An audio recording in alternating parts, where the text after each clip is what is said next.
Welcome back. Ottawa's recent decision to rescind the controversial digital services tax doesn't sit well with many critics. They say the government is caving in to the tactics of U.S. President Donald Trump. But the Canadian Chamber of Commerce applauds the decision.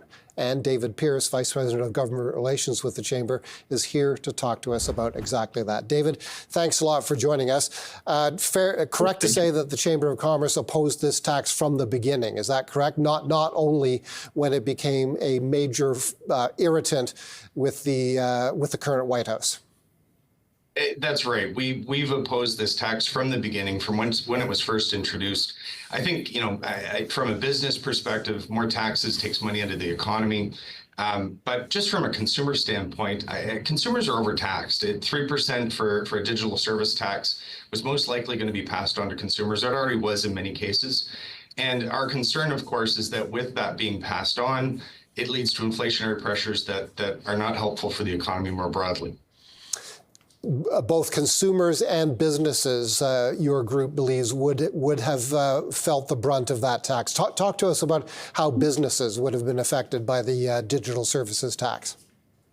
I will do. So first and foremost, it's a 3% tax on digital services provided to Canadians. So it's not just American companies, though those are largely the main impacted. There are Canadian firms that are impacted as well. In the case of the Canadian DST, it was also made retroactive back to 2022. And so that extra cost, this is after those companies have closed their books for those years, and they're having to outlay those funds to pay that tax retroactively. I think if that was applied really in any other case, Canadians would be up in arms and in the streets. And so with the DST, we just felt it was poorly designed, poorly implemented, and needed to come off. And evidently so. If it hadn't come off, I don't believe those talks with the Americans would have restarted. What about, however, the optics of this situation? So you've opposed the tax from the beginning. You didn't just come to oppose it after Donald Trump said it had to go, otherwise trade negotiations were off. But what about the optics? The optics here certainly look like the United States can dictate Canadian tax policy. I understand that position. I guess where I struggle with it is you really need to take this as a basket of initiatives that are happening during a really difficult negotiation with the United States. Let's back up 1 week to last week when Donald Trump and the U.S. administration removed the revenge tax from their budget bill. We were speaking with associations, businesses right across the country about that, about the risk that presented to anybody that had an investment asset with U.S. holdings.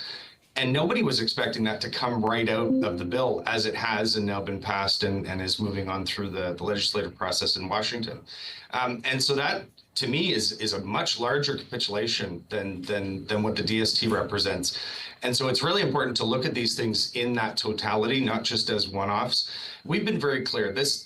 The most important thing here is a trade agreement with the United States. It represents $3.6 billion of trade every day between our countries. And that really has to be what we keep our eye on as an overall target. The DST was a barrier to that. Section 899, the revenge tax, was a barrier to that. Those have both fallen off. That is good for business. That's good for consumers. And that paves the way for us to get a better deal. Talk to us more about what you would like to see in a deal. Does the Chamber believe that these trade negotiations with the United States can be a net win for Canada? In other words, improving our trade relationship with the United States from the point of view of Canadian business rather than simply limiting losses? I have to remain hopeful. We represent an economy with incredible resources, with incredible skills and expertise in technology, and so many other areas that are a net benefit to the United States. And so as a partner, I think that case is pretty clear and easy to make. And if we're able to get a deal, I think we'll have a competitive advantage internationally, and it could be a tremendous opportunity for Canada. And that's what we hope the trade negotiations are focused on from the Canadian perspective.